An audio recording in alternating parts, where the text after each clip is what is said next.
চীন তখন বন্ধুত্বের খোলস ছেড়ে পুরো দস্তুর শত্রুর পোশাক গায়ে চাপিয়ে নিয়েছে। সেদিন চীনকে সঠিক পথে কূটনৈতিকভাবে মোকাবিলা করতে হলে নেহরুকে কি করতে হতো? भारत आपकी सहायता नहीं कर सकता है। দলাই লামার আশঙ্কা ছিল চীনা ফৌজ যে কোনো মুহূর্তে তাকে গ্রেফতার করবে। तब तक तिब्बत को आजाद नहीं करा सकती जब तक चीन पूरा बर्बाद ना हो जाए। কি ছিল সেই চিঠিতে? ভারত চীনের সেই প্রস্তাব মেনে নিলে কি হতো? পুরনো বলিউডি ফিল্মে একসময় একটা সংলাপ খুব থাকতো যে ভাঙা কাঁচ আর ভাঙা সম্পর্ক নাকি কখনো জোড়া লাগে না। আজ আমরা যে সময়ের কথা বলবো, বুঝলেন, তখন ভারত চীন সম্পর্কে চির ধরে গেছে, তা শুধু ফাটলে পরিণত হওয়ার অপেক্ষা। ঠিক এমন সময় একসময় নিজেকে পণ্ডিত নেহরুর পরম বন্ধু বলে পরিচয় দেয়া চীনের প্রধানমন্ত্রী চৌ এনলাইয়ের চিঠি এসে পৌঁছলো দিল্লিতে। তারপর কি হলো দেখুন।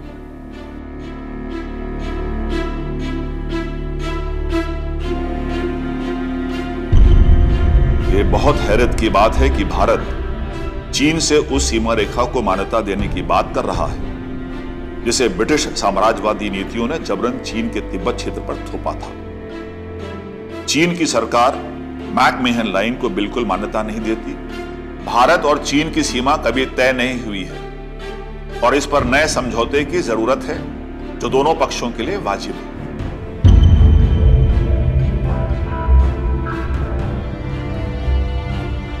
চৌ এনলাইয়ের চিঠি থেকে একটা বিষয় একেবারে স্পষ্ট হয়ে গেল যে ভারতের ম্যাপের প্রায় 40,000 বর্গমাইল এলাকাকে নিজেদের বলে দাবি করছে চীন। প্রচণ্ড চাপের মুখে এ নিয়ে রাজ্যসভায় নিজের অবস্থান স্পষ্ট করলেন প্রধানমন্ত্রী নেহরু। आज से 7-8 साल पहले मुझे लगा था कि सीमा मामले में किसी भी प्रकार की चर्चा करना बेकार है, कोई सीमा विवाद है ही नहीं।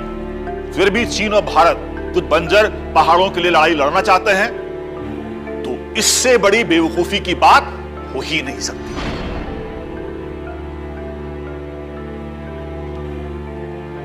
রাজ্যসভায় দাঁড়িয়ে জওহরলাল নেহেরু বলেছিলেন, আকসাই চীন হলো এমন জায়গা যেখানে একটা ঘাসও গজায় না। এ কথা শুনে প্রচণ্ড রেগে গিয়ে কংগ্রেসেরই সাংসদ মহাবীর ত্যাগী নিজের মাথার টুপি খুলে বলেন, আমার মাথাতেও দুগাছা চুল নেই, তা বলে কি মাথাটা অন্যকে দিয়ে দেব? কিন্তু কংগ্রেসেরই এক সাংসদ সেই সময় সংসদে দাঁড়িয়ে তাঁরই দলের সর্বোচ্চ নেতার চীন নীতির এইভাবে সমালোচনা করছেন।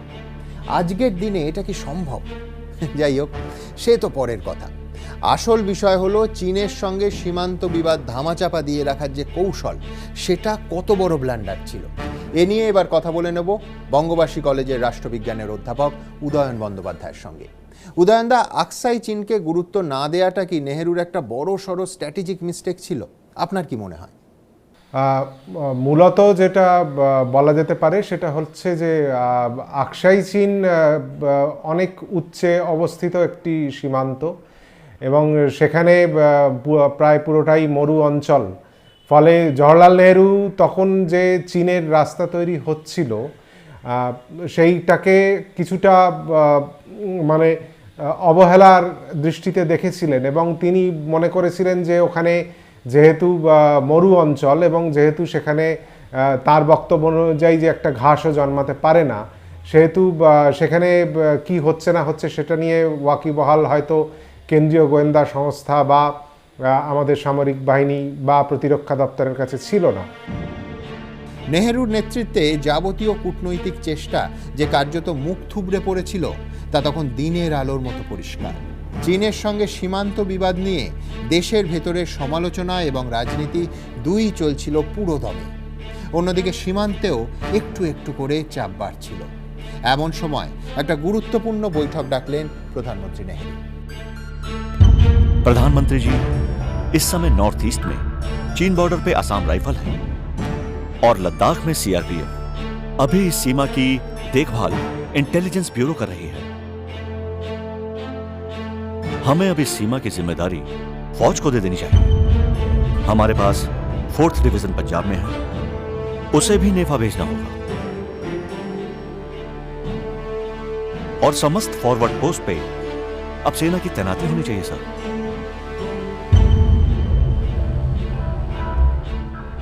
সীমান্তে যখন উত্তেজনার ইঙ্গিত, তখন অত্যন্ত গুরুত্বপূর্ণ হয়ে ওঠে ফরওয়ার্ড পলিসি, অর্থাৎ সেনা মোতায়েনের কৌশল।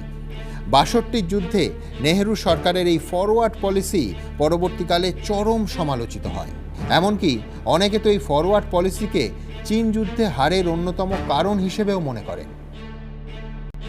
ব্রিগেডিয়ার জেপি ডালভির হিমালয়ান ব্লান্ডার কিংবা মানকেকারের দ্য গিল্টি মেন অফ 1962 এই বইগুলো পড়লে বোঝা যায় কিভাবে সীমান্তে মোতায়েন সেনা অফিসার, অর্থাৎ যারা সব থেকে ভালো জানতেন গ্রাউন্ড জিরোতে আসল অবস্থাটা ঠিক কী, তাদের কথা শোনাই হয়নি।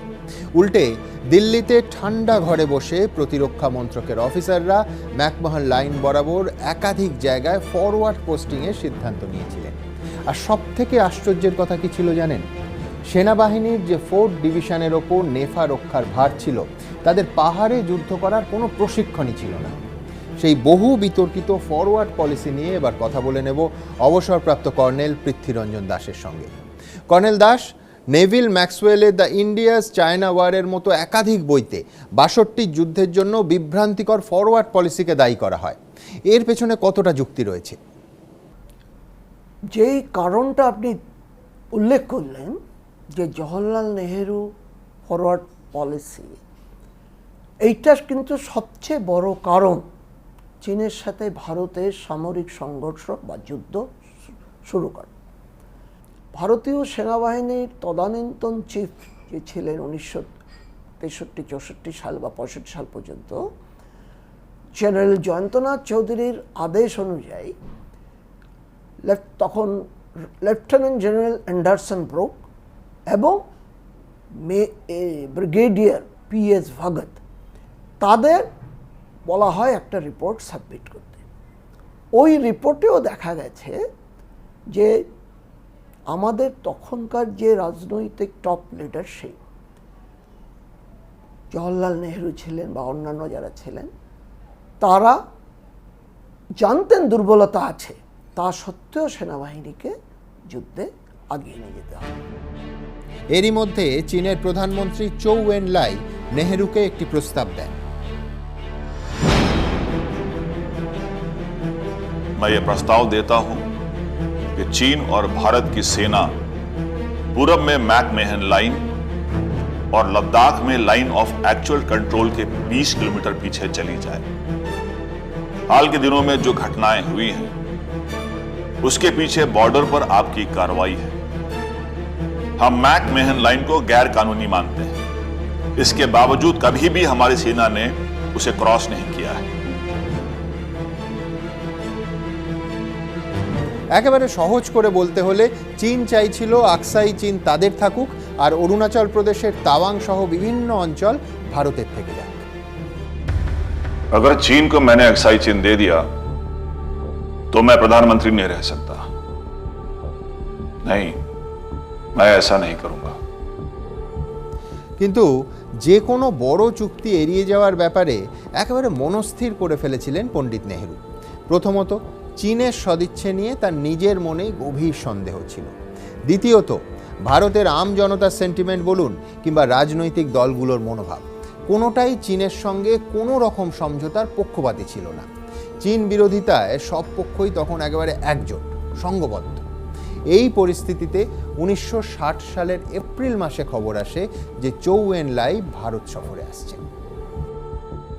এই ঘোষণার পর পণ্ডিত নেহেরুর ওপর ঘরে বাইরে চাপ আরও বাড়ে। কংগ্রেস সাংসদদের দাবি ছিল ভারত আরও জোরালোভাবে চীন সমস্যার মোকাবিলা করুক। অন্যদিকে বিরোধীরা দাবি জানায় নেহেরুকে তাদের প্রতিশ্রুতি দিতে হবে যে চীনের সঙ্গে ভূখণ্ড নিয়ে কোনো সমঝোতা করা হবে না। প্রধানমন্ত্রীর বাসভবনের সামনে তখন তুমুল বিক্ষোভ, দিল্লির রাজপথে মিছিল। মোদ্দা দাবি একটাই, ভারত যেন কোনো অবস্থাতেই চীনকে 1 ইঞ্চি জমিও না ছাড়ে। এই উত্তাল পরিস্থিতির মধ্যেই ভারতে এসে পৌঁছলেন চৌ এন-লাই। যাতে কোনো অপ্রীতিকর ঘটনা না ঘটে তার জন্য চীনের প্রধানমন্ত্রীর আশেপাশে একেবারে বহুস্তরীয় নিরাপত্তা বলয় তৈরি করা হয়। সেই সফরে প্রায় 1 সপ্তাহ ভারতে ছিলেন চীনের প্রধানমন্ত্রী। পণ্ডিত নেহেরুর সঙ্গে তার অন্তত 20 ঘন্টা বৈঠক হয়। ভাবুন, 20 ঘন্টা। একে অপরের বিরুদ্ধে তারা নানা অভিযোগ করেন।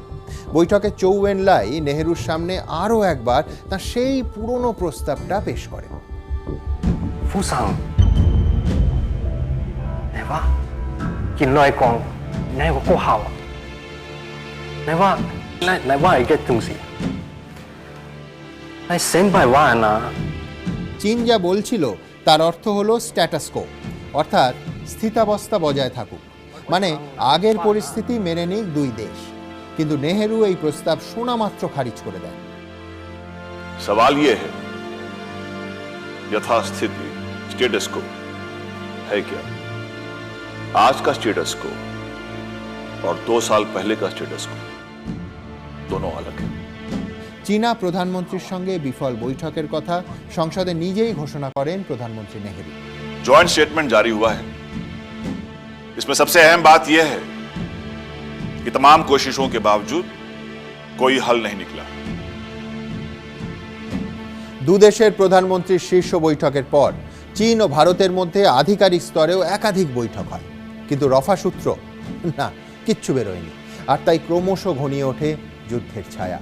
ঠিক এমন পরিস্থিতিতে হঠাৎই 1960 সালের 6 ডিসেম্বর সবাইকে অবাক করে দিয়ে ভারতের তরফে রাষ্ট্রপুঞ্জে চীনের স্থায়ী সদস্য পদের জন্য সওয়াল করেন জওহরলাল নেহেরু, যে পদক্ষেপের জন্য আজও তিনি বিভিন্ন মহলে চূড়ান্ত সমালোচিত। এরই মধ্যে সংসদেও চীনের প্রশ্নে নেহেরুকে লক্ষ্য করে বিরোধীদের আক্রমণের ধার ক্রমশ বাড়তে থাকে।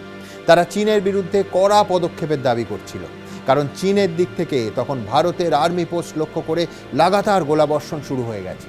আর 1962 সালের অক্টোবর মাস আস্তে আস্তে একেবারে পরিষ্কার হয়ে যায় ভারত চীন যুদ্ধ কেবল সময়ের অপেক্ষা।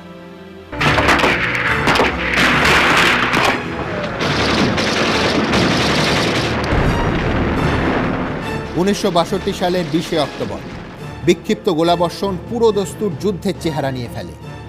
নেফা থেকে লাদাখ ভারতের সীমান্ত বরাবর আক্রমণ শুরু করে চীন। কড়া ফরওয়ার্ড পলিসি কার্যকর করলেও যুদ্ধের জন্য মোটেই প্রস্তুত ছিল না ভারত। ছিল না অস্ত্রশস্ত্র, ছিল না সেনাদের জন্য পর্যাপ্ত রেশন কিংবা শীতের পোশাক।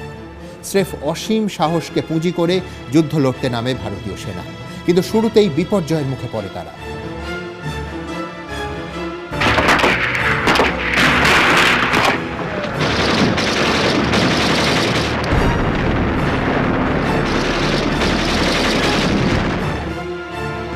যুদ্ধের প্রথম দিনই নেফা ফ্রন্টের বিতর্কিত কমান্ডার লেফটেন্যান্ট জেনারেল ব্রিজমোহন কৌলের হৃদরোগ ধরা পড়ে। শটান চিকিৎসার জন্য যুদ্ধক্ষেত্র ছেড়ে দিল্লিতে ফেরত চলে আসেন তিনি। তার পরিবর্তে দায়িত্ব দেওয়া হয় লেফটেন্যান্ট জেনারেল হরবক্ত সিংকে। কিন্তু তিনি আবার দায়িত্ব ঠিকমতো বুঝে নেওয়ার আগেই জওহরলাল নেহেরুর নির্দেশে ফের সেই ব্রিজমোহন কৌলকেই ফিরিয়ে আনা হয়। নেফায় ভারতের পর্যদস্ত হওয়ার পেছনে এই সিদ্ধান্ত একটা বড় কারণ বলে অনেকে মনে করেন। যদিও প্রতিরক্ষা বিশেষজ্ঞদের একটা অংশের মতে হারের ঘোষণা করতে ভারত মাসখানেক সময় নিলেও বাস্তবে শুরুর মাত্র কয়েক ঘন্টার মধ্যেই 62 যুদ্ধের নিয়তি নির্ধারিত হয়ে গেছিল।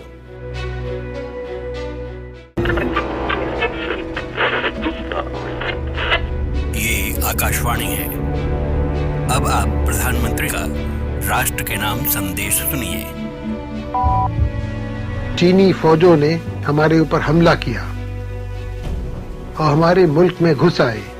उधर पूर्वी सीमा प्रांत जो है नेफा, उसके हमारी सरहद से आए इधर, और उन्होंने हमारे फौजी जो वहां दस्ते थे उन पे हमला किया था।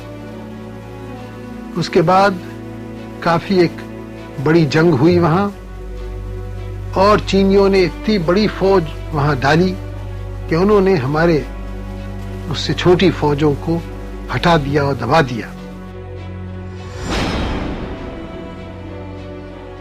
প্রতিরক্ষা মন্ত্রী VK মেননকে যুদ্ধ চলাকালীনই ইস্তফা দিতে হয়। 1962 সালের 8ই নভেম্বর আনন্দবাজার পত্রিকার প্রথম পাতায় সেই খবর প্রকাশিত হয়। যুদ্ধ শেষ হতেই ছুটিতে চলে যান সেনাপ্রধান জেনারেল PN থাপার।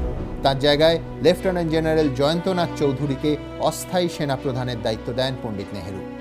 ইস্তফা দিতে বাধ্য হন বিতর্কিত লেফটেন্যান্ট জেনারেল BM কৌল।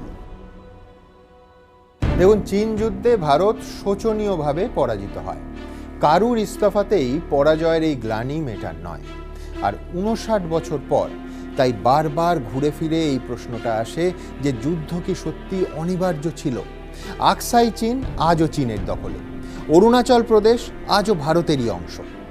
ভারত আর চীনের মধ্যে যখন অশান্তির শুরুটা হয়েছিল, তখন কি রাজনীতিকে বেশি গুরুত্ব না দিয়ে কূটনীতিকে প্রাধান্য দিলে এই যুদ্ধটা এড়ানো যেত? এই প্রশ্নের গুরুত্ব সেদিনও ছিল, আজও আছে, আগামী দিনেও থাকবে। আর চীনের কাছে ভারতের হারে সব থেকে বেশি ভেঙে পড়েছিলেন যে মানুষটা, তার নাম জওহরলাল নেহেরু। দিনটা ছিল 27শে জানুয়ারি 1963। সদ্য শেষ হয়েছে চীন ভারত যুদ্ধ, আর সেই যুদ্ধে শহীদ হওয়া ভারতীয় সেনাদের প্রতি সম্মান জানাতে দিল্লির রামলীলা ময়দানে একটা অনুষ্ঠানের আয়োজন করা হয়েছিল। আর সেই অনুষ্ঠানে লতা মঙ্গেশকরের গাওয়া সেই গান, যা কোটি কোটি